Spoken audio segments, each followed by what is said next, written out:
welcome to the Fireside Chat series. My name again is Fred Kojicheme. I am your host for this evening. A couple of weeks ago, we did a segment with Grow For Me, a digital farming platform that allows sponsors to become digital farmers through their investments. We promise you a sequel to do a follow-up to that conversation by exploring what other digital startups are doing in the area of agriculture. This evening, we introduce you to two amazing startups that are on the ground making a difference in farming. We have with us Mr. Ken Ohene Asomaning, the managing director of Apex 10. Apex 10 is the ultimate soil, crop, and plant health technology. And then we also have Mr. Isaac Osei, co-founder of and chief technology officer of DigiExt, a social enterprise with a goal to drive inclusive prosperity for farmers through technology. We have with us Mr. Ken Asomaning right now. Mr. Osei is in Ghana, is having some technical difficulties, so I'm sure he'll be calling in a little bit. So Ken, welcome to the program. Thank you, Fred. Thank you. How you doing, brother? I'm doing well. It's good to see you. Same here. Likewise. Been a while. Yes, it's been a while. I'm sure COVID has kept us all away from each other. Absolutely, but hopefully things get better. God willing, gradually it seems to be moving better gradually. So slow by slow. Yeah. Okay, yeah. Absolutely. Can you tell us a little bit about your background and how you got into Apex 10 fertilizer business? Okay, my background, as you know, my background is engineering. I'm an engineer by background, and then an engineer and investor as well, an entrepreneur. Mm-hmm. My background in engineering expanded a little bit more into engineering and production, to more like engineering and commerce. Fortunately, I'm a Drexel graduate, so a NYU dropout and a Drexel graduate. And with Drexel, we have an opportunity to do business, engineering, and commerce. So you specialize in your specialty in engineering. Whatever mine was, electronics, mechanical, pneumatic, a little bit of artificial intelligence, and more into economics and commerce, which moved you into operations and pharmaceutical operations, artificial intelligence, and stuff like that. For some reason, for many years, that has been my background for many years. I was about 18 to 20 years now. Yeah, but over a period of about 6 years ago, I started endeavoring into private sector consulting. Started doing some consulting in terms of MCEs, small scale enterprises, dealing with enterprises from, for instance, in foreign countries like Ghana, as a gateway, doing business in Ghana as a gateway to Africa, or before we started as a gateway to West Africa. So I was doing a lot of economic summits, economic seminars, speaking engagements, economic consulting. I mean, that's kind of weird. It comes with interest in economics. My background, like I said, my background is in engineering. So, but fortunately for me, I had opportunity to be an engineer that was just in an office. I work in the field of manufacturing field in the pharmaceutical industry. So I was very much hands-on in terms of operations, and then move into traveling engineering, and then move into, when I joined GE, I became more like a supervising projects, international projects. And then I did that selfishly because I have my interest in Africa, because I didn't know exactly what I want to do in Africa, but I always knew that I want to go to Africa and do something in Africa. So, when the opportunity came for me to be part of GE, I settled for the international aspect of operations and in management. And I was there for a while as a senior manager and, as a junior vice president. And Apex 10, JSHI came around. JSHI is manufacturers of Apex 10. Great. And I think you just mentioned that you have Apex 10 is in different countries in West Africa right now. Yes. Can you tell us how many countries or how many continents, the Apex 10 is? Apex 10. Fortunately for us, Apex 10, it's in KGV it's KGV, King Global Ventures Holdings. Okay, it's sold right have the sole right of distribution of Apex 10 in the whole of West Africa, except Nigeria, that we share a partnership with another team. Okay. We are in North Africa. We are in East Africa. South Africa is controlled by another team. Okay. So as far as KGB is concerned, which is under my entity, we occupy almost about 78% of Africa when it comes to Apex 10. And then we have the Caribbean, which starts with Trinidad and Tobago as a key island that we are doing some projects and works over there as well. So very soon we're going to be having a big launch there too. We have in Guyana. We have Guyana, positioned Guyana as a hub for South Africa. So that's another area that we are very active. But in the meantime, one of the key areas that we are extremely very active is Ghana as a main hub for Africa, and then the Francophone countries. All the Francophone countries in Africa are extremely very engaged right now, starting with those in West Africa. Very, very heavily engaged right now in those. So you talk about Niger, Mali, bringing in Cameroon, Guinea Conakry, Guinea-Bissau, Sierra Leone, Burkina Faso. I probably mentioned that, Cote d'Ivoire. So all those areas, all those corridors, and even Senegal, all those groups in our corridors that speak French, and everybody's it's very much engaged as we speak right now. That's wonderful. Yeah. Okay. That's great. So tell us. I know last year, well, maybe the year before, but last year you spent some time in Ghana. Quite a the year. You were there for the entire time. But we saw a lot of engagement with farmers. You were not sitting pretty in some high class office in Accra. No. You were deep, in the remote areas of Ghana, interacting with farmers. Tell us about that experience. I mean, I've seen you in your, what is it, Wellington boots, they call it. You were a very busy guy. Tell us how that experience was. Man, it was the best. Oh my goodness, it was the best. It was the best and beyond even expectation. I would say this: the reason why we are doing this is because of the farmer. The number one celebrity for me in Ghana is the farmer. The number two is the farmer. The number three is the doctor, and then it comes to the teacher, and then we the engineers, and then the rest of you journalists, and then the rest of them will consider them. Okay, so the farmer, the most pragmatic person that I know besides God is the farmer. And then speaking from an engineering perspective, the most, because the farmer feeds all of us, everybody has to eat. Okay, everybody has to eat, including even some of the herbs that we use are cultivated by these farmers. So when I had the opportunity to be in Ghana, my wife always say, COVID was a blessing to you in disguise, in the sense that, then this is kind of ironic coming from a frontline worker, and somebody very deep in the trenches of the action. But, I had the opportunity that, I wake up every day and I said to myself that, man, there are people that are risking their lives, saving us. People risking their lives in the front line at the hospitals, non-stop doctors. These people where my wife wear facial masks and all these goggles and all this stuff for like 12 hours, 18 hours. Can't breathe, can't even pick up your phone call, can't call you.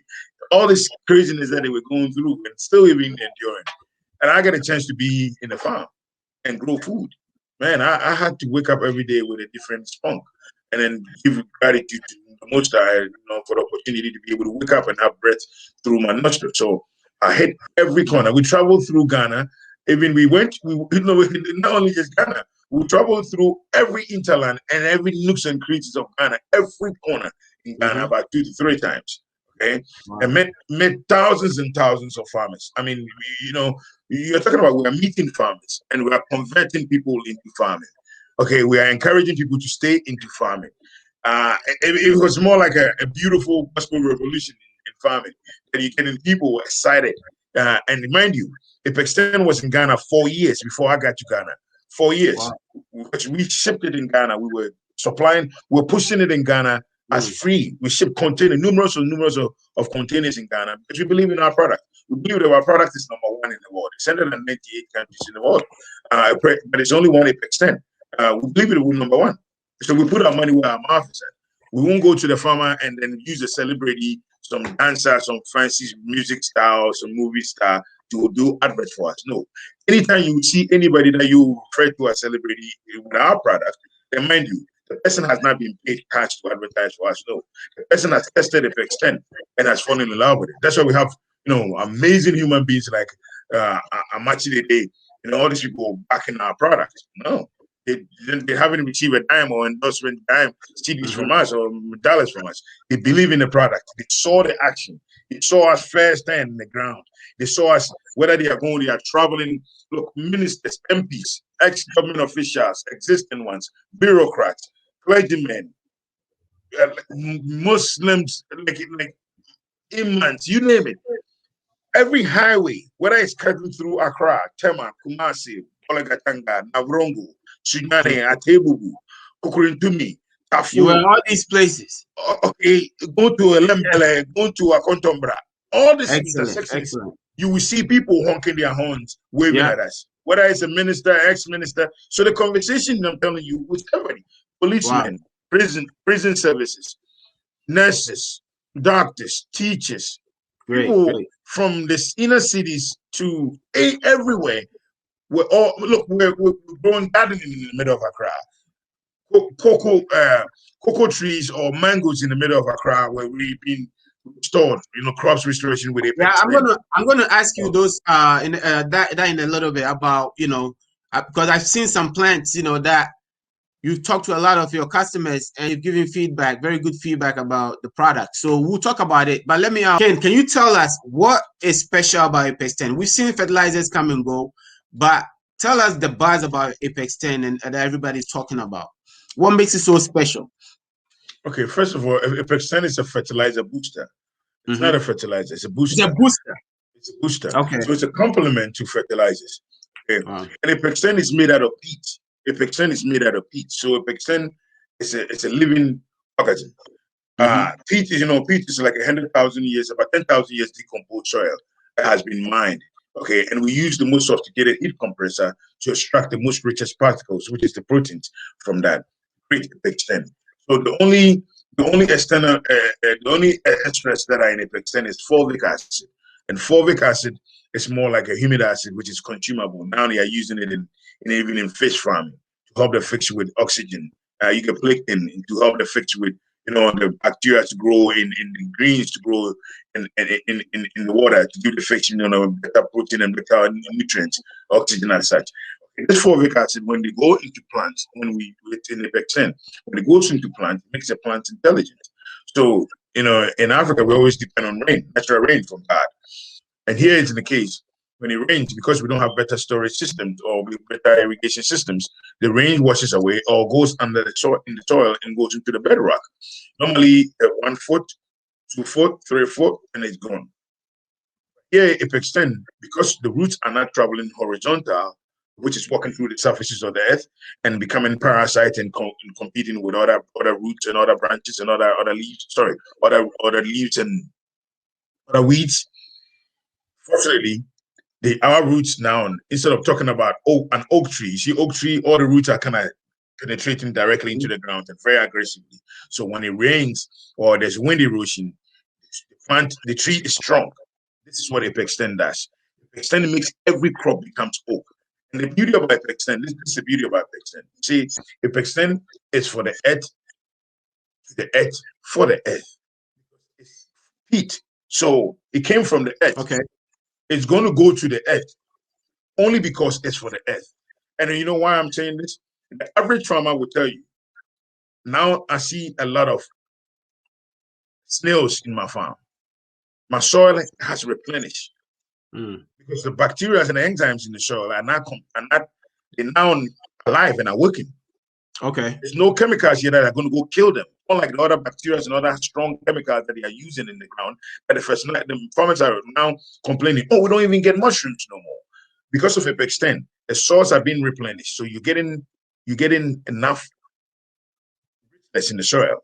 So the farmer will not leave. If you even do organic farming, because of Apex 10, there's nothing like fallow farming. You will not leave your lands after 4 years and go another space. No, you can dwell there, but your soil will replenish. Okay, Epexten, the beauty of Epexten is it pull because of the aggressiveness of the root.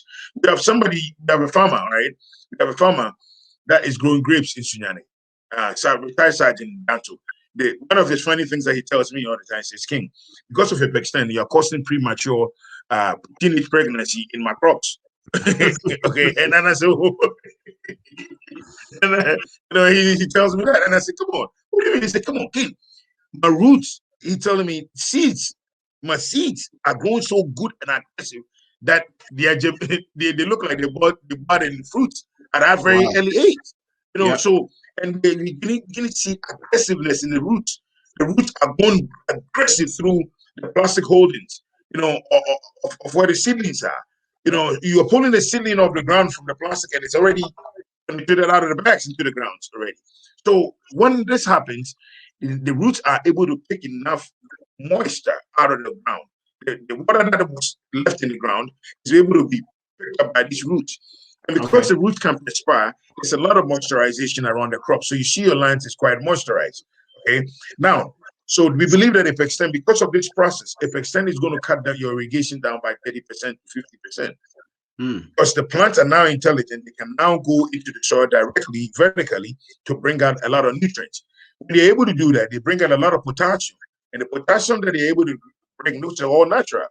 It increases acidity, it increases bricks, it increases taste, it increases the water fluid and water content. And we begin to realize that it increases, multiply vegetables by 3 times in terms of production, the sizes, the taste, and then bread basket. It's doing the same thing in rice. It's doing the same thing in cocoa. This is the beauty of a Epexten. It's changing the taste. Cocoa farmer is telling me right now that, man, I love coming to my farm because now I can smell cocoa again. The smell of cocoa is back. Wow. Okay, it sounds like you have a miracle product. Absolutely. That's the right word you just used. A miracle science. That's a perfect word you just used. It's a miracle science. There's science behind it, so there's no lack. And because we have life and we are blessed to come across such a product, it couldn't be more. We couldn't be more blessed, and then call this a miracle because it's a life changer. A lot of people have products. We don't have a product. We have a lifestyle. Epexten is not a product. Epexten, again, I'm going to mention this. I said Epexten is for the earth, to the earth, going into the earth. So Epexten is all about the soil. Okay. And the beauty, and everything, and listen to the last part, and everything that grows. So it is being green grass, flowers, anything that grows, anything that God makes it grow, Epexten can have an affair with it. So it's not like you are getting Epexten to go grow only cassava. If you grow cassava and you intend to grow rice tomorrow, and you intend to grow banana, plantain, whatever else you want to add to that list of items, Epexten is complement. So Epexten complements every fertilizer. Now, mind you, all the fertilizers on the market, we don't want to scare them. Okay, we don't want to scare the fertilizer because what Epexten is doing is boosting what's already on the market, what the farmers are already using. That's it. That's it. It's an additive. Okay. So if you have a fertilizer, the farmer, the farmer is just going to be more excited to have a reason to buy your fertilizer because Epexten is blasting everything up. And Epexten is good for organic farming, okay, and inorganic farming. And again, the truth of the matter is, and normally, my partners wouldn't want to talk about this, but I don't care. I'm going to talk about it. Because I'm not afraid of nobody. And the point is, I'm here to serve the farmer. I'm not here to be intimidated by anybody. No, I'm from the Bronx. You don't get intimidated that very easily. So guess what? One of the beauties of Epexten, okay, one of the beauty and the most powerful thing that Epexten does is it reduces fertilizer by 50%. Right now. So the average farmer that is in Ghana, if I get a farmer that says I use 60 bags on my 10-acre farm, and this time around I use 15 bags. Come on, man. They're replenishing the soil, and then the farmer saves a lot of money. If a farmer, so these are the key things. If we talk about making farming sexy again, if that's not making farming sexy again, then what is it? If a farmer says, I didn't even use Epexten from the seedling stages. I'm using Epexten on my cabbages and my lettuce in the middle of my farming season, which is a month and a half after I planted. And I see that they are struggling and they are dying. and I come and I spray Pexten. And because I spray Pexten, I have 60 bags of fertilizer. And we have videos of testimonials as such that eventually, anybody that want to challenge this, anybody that is interested, we can make, we can show. And the farmer says, look, I haven't used none of my fertilizers. So I've only used about, out of my 60 bags, I only use 15 bags. But this is the first time in my life that even instead of me using 5 bottles of Pexten, I use only 3 bottles. But this is the first time in my life that I've cultivated as much as I'm cultivating. I've multiplied my production by 3 times. Look, I'm here for the farmer. You got to understand. I'm here for the farmer. So anything to make the farmer happy, this is what we're going to do. Great. Isaac, can you tell us a little bit? I've been able to talk to Ken about what Apex 10 is doing in Ghana. Can you tell us a little bit about yourself and what your company DigiExt is doing in Ghana at the moment? Sure. My name is Isaac Osei. I'm currently the CTO and a co-founder of DigiExt, an agtech company that was founded in 2017. Primarily, we are into sustainable farm produce to process raw material, which is the very, very bottom of the value chain. So we want to move them up the value chain by producing processed products and giving them a ready market for what they produce. So that's what we're basically, Okay, great. So you are part of the agricultural value chain. Ken is producing, helping farmers right on the at the beginning with the booster, the Apex 10 booster, the additive, to fertilizer, and then you are somewhere in the middle and the end during the harvesting and then the post-harvesting with preservatives and things like that. So I know you're also very much into mechanizing and ensuring that farmers have the products that they need. Can you tell us a little bit about what DigiExt is doing in that area? Okay, well, for the mechanization, we realize that although there are obvious benefits in improvement of yields, the initial cost is prohibitive. So what we've done is created like a crowdsourcing platform where all of Ghanaians can list their property so that farmers can rent.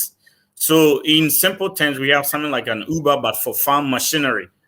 Okay. Yeah, so when it comes to drones, harvesters, tractors, and any sophisticated machinery, farmers can come to our platform and rent, which is very affordable than like buying these machinery, like well-off plantations.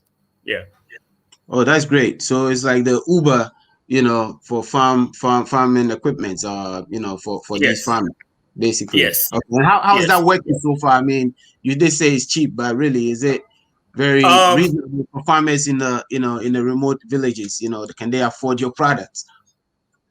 Well, what we've done is we've grouped them into clusters. So we've created like farm cooperatives, and each cooperative is a 500-acre land area unit. So that way we're able to achieve the same economic powers that plantations have. So they're able to access these services as a group. So with a 500-acre land area unit, they well managed by a technocratic management team, they're able to access any services at all because now they have the same economic powers that any rich plantation has. Excellent. Earlier on, I asked Ken about, you guys have been fortunate to attend schools in the U.S., live in the U.S. for a while. What is this attraction to Ghana and to farming? Not into business, not into anything else. But you are doing business, but you have different backgrounds. I know your background's in IT, Isaac, and you've gone into farming. What is this attraction that I keep seeing and hearing to farming in Ghana at this point? I'm a social entrepreneur, and obviously we want to do well in the context of business, but also farming is one way to make the greatest impact. So currently there's a huge influx of investment into agriculture because it's predicted to be a $1 trillion business by the year 2030. So being on the digital and mechanization side positions any business to do really, really well. whilst making the biggest impact on the continent. Okay. All right. That's great. So, Ken, let me come back to you again. Right now, what do you see? You know, with you being on the ground, you've been on the ground. You have a team down there still working. How do you see the involvement of the youth?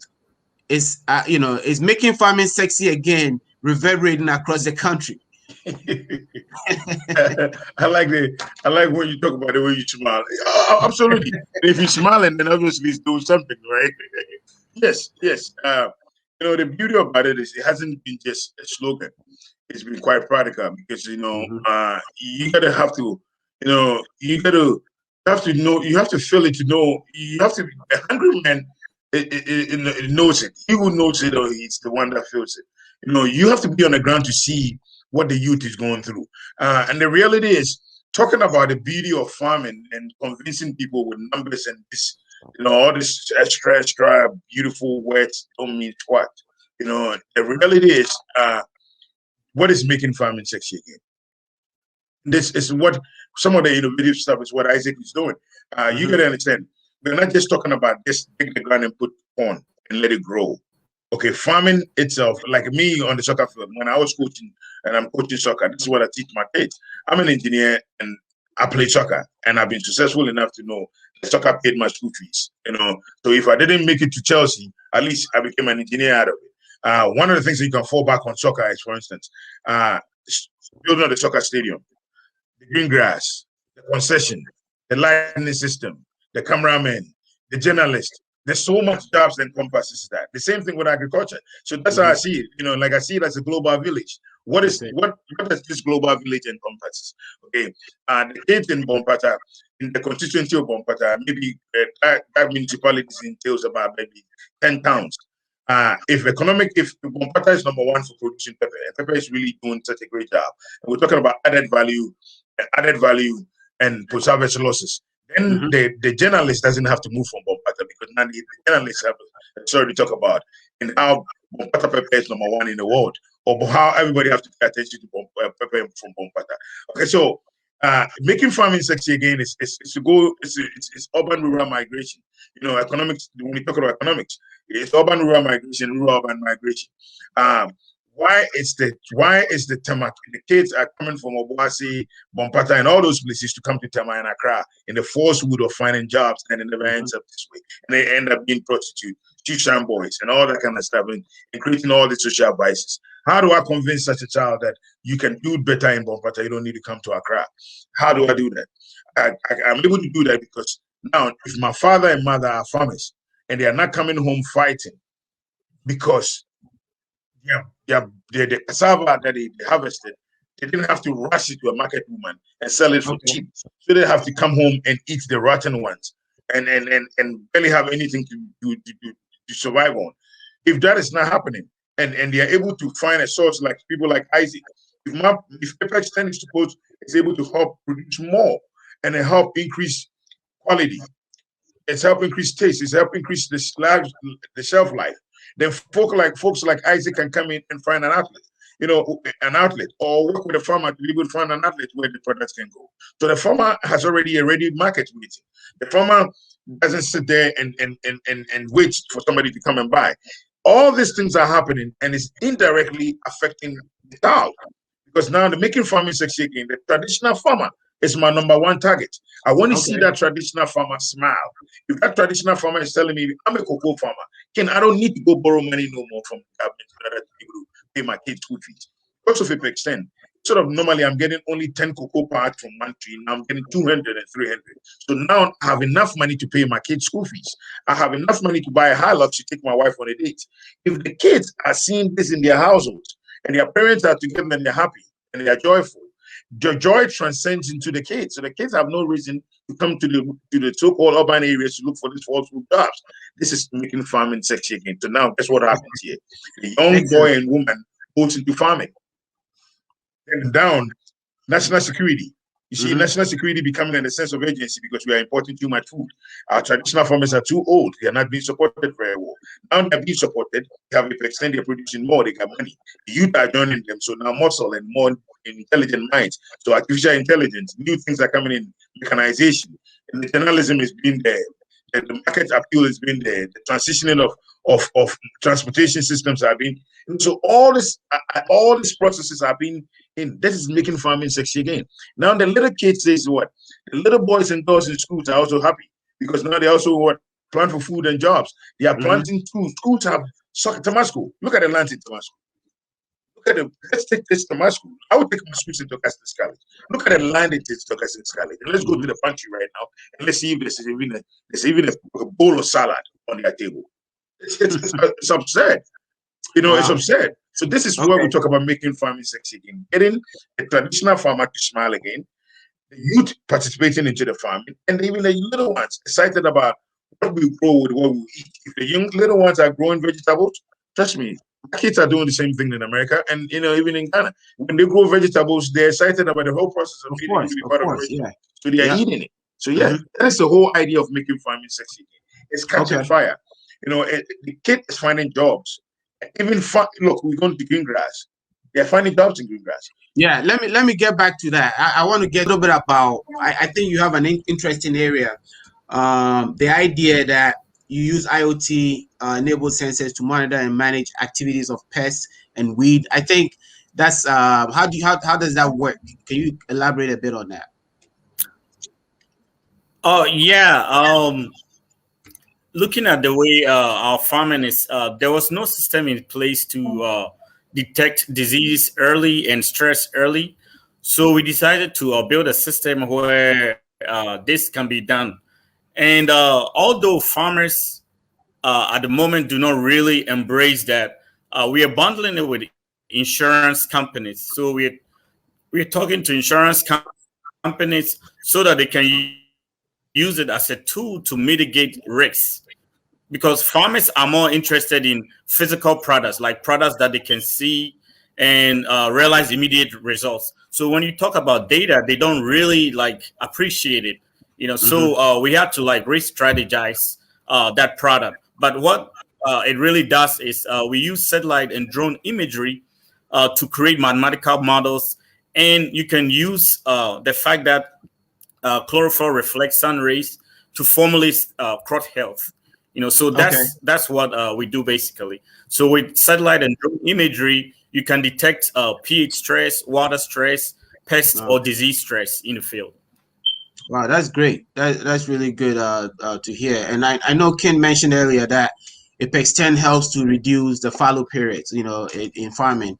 And I'm sure that with your with what you guys have, using technology, it's able to help, not only to reduce diseases, but also to reduce the waste or the times that we have to wait for nutrients to kind of get back in the soil, for farmers to kind of go back and farm again. So just in line with that, because I know you're also very big into artificial intelligence, how are you guys, Isaac, this is a specific question for you.